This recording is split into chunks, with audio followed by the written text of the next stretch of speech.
آموزش شیرینی دانمارکی. بچه سلام، میخواستم آموزش شیرینی دانمارکی رو بذارم براتون. ابتدا ما میایم در واقع خمیر مایه‌مون رو درست میکنیم که شامل آب هست، خمیر مایه هست و شکر که من مقدارهاش رو براتون توی کپشن میگذارم. دوستان خواستم یه موضوعی رو بگم خدمتتون، اونم این هستش که وقتی که در واقع مواد رو با هم دیگه مخلوط میکنین برای تهیه در واقع خمیر مایه‌مون باید اولا دمای آب به این صورت باشه که گرم باشه، یعنی نه دست رو بسوزونه نه اینکه سرد باشه، ولی گرماش رو شما احساس کنین. بعد مورد دیگه هم که هست این هستش که شما اینو وقتی که هم میزنین باید ببینین که واقعا حالت گلوله‌ای توش نباشه. همونطور که توی فیلم میبینین شما الان حالت گلوله‌ای نداره و صاف هستش. باید این حالت رو برای خمیر مایه ما داشته باشیم. بچه همونطور که میبینید در واقع خمیر مایه‌مون حالت خوبی پیدا کرده و پف کرده.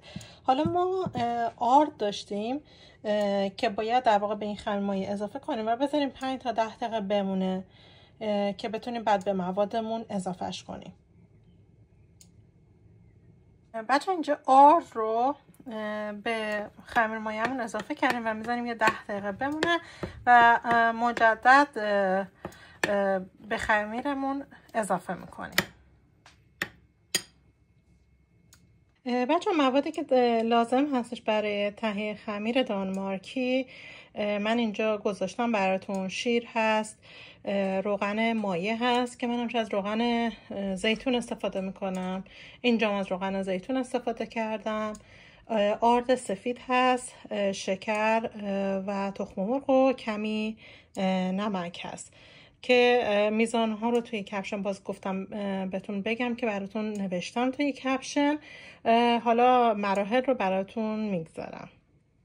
ابتدا شیر رو اضافه میکنیم، بعد تخم مرغ هامون رو میریزیم، بعد شکر رو اضافه میکنیم و بعدش آرد که میبینید آرد رو اضافه میکنیم، بعدش روغن و نمکی که داشتیم و همه مواد رو میکس میکنیم.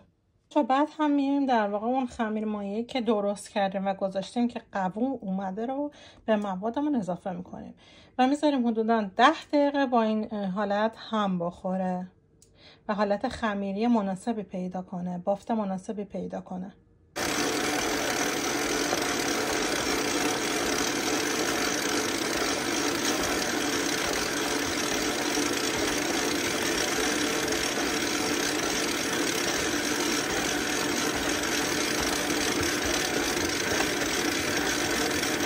همونطوری که میبینیم خمیرمون داره کم کم شکل خودش رو پیدا میکنه.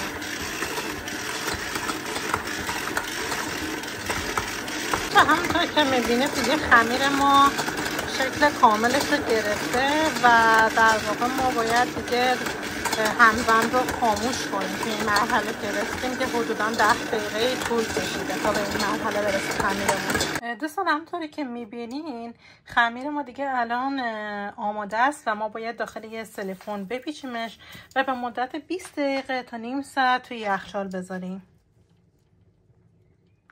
بچه ها همونطوری که میبینین من اومدم در واقع خمیرم از توی یخچال در آوردم و روی سطح کارم باز کردم به شکل مستطیل. حالا باید چیکار کنیم؟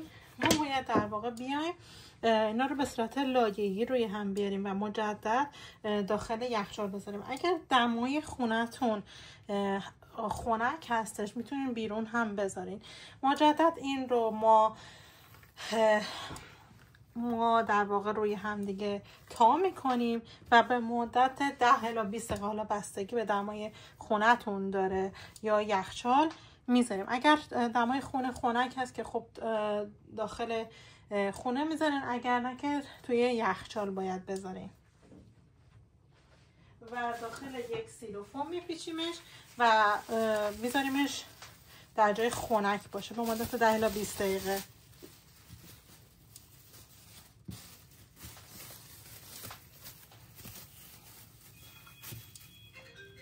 بچه همونطوری که میبینید من آرد، شکر، گلاب، کره، یه مقداری وانیل و شیر رو مخلوط میکنم و اینو باید هم بزنیم به صورتی که به حالت گلوله توش آرد باقی نمونه و یه در واقع حالت روان داشته باشه. بچه همونطور که میبینین موادمون اون حالت ماهیش به غیر از کرش که در واقع کم کم حل میشه با هم مخلوط شده. حالا ما باید اینو آروم آروم هم بزنیم، انقدر باید ما هم بزنیم تا حالت یه مقدار سفت پیدا کنه.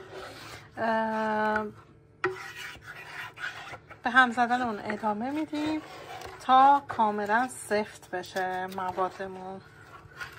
اون وقت داخل قیف میریزیم و برای داخل شیرینی دانمارکیمون استفاده میکنیم.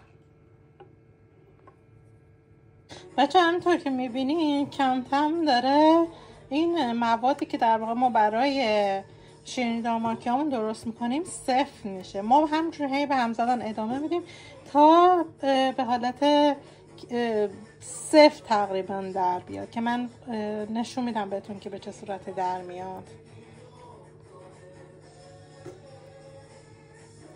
بچه همونطور که میبینین مایه ما سفت شده و دیگه اینجا باید ما زیرش رو خاموش کنیم. بچه همونطوری که میبینید خمیرمون حسابی پف کرده. حالا باید اینو باز کنیم خمیرمون رو به حالت مستطیلی و قطرمون حدود 4 میلیمتر باشه. خمیرمون رو به 2 قسمت مساوی تقسیم میکنیم و که برای اینکه کارمون راحت تر بشه. اگه خمیرمون انقدر بزرگ باشه کار کردن باش سخته. و بعدش ما میایم خمیرمون رو به حالت مستطیلی در میاریم که بهتون نشون میدم چجوری هستش که قطرش بعد حدوداً 4 میلیمتر باشه. بچه همونطوری که میبینیم من اومدم خمیرم رو باز کردم که گوشه‌هاش مقدار اضافی بود که این گوشه‌هاش رو من با کاتر گرفتم.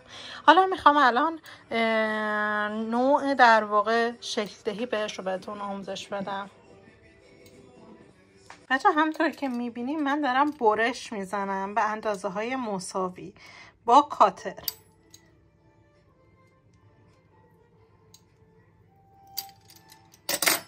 همونطور که میبینین حالا موادمون رو باید بریزیم توی قیفی که داخل لیوان گذاشتیم و سرش این مقدار ببریم که بتونیم در واقع روی نوارهایی که بریدیم اینا رو بذاریم. من میخوام شیرینی دانمارکیمون 2 صورت درست کنم. یکی این که در واقع موادمون رو به این صورت 2 سرش میذاریم و طرف مواد میذاریم و از 2 طرف شروع میکنیم تا کردن.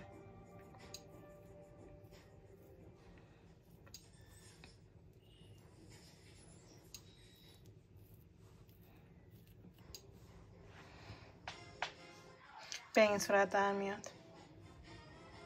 این هم در واقع شیرینیمون رو با زعفرون، یه مقدار وانیل، تخم مرغ مالیدیم روی شیرینی هامون. حالا میذاریم شیرینیمون رو داخل فر به مدت 1 رو دمای 170 درجه.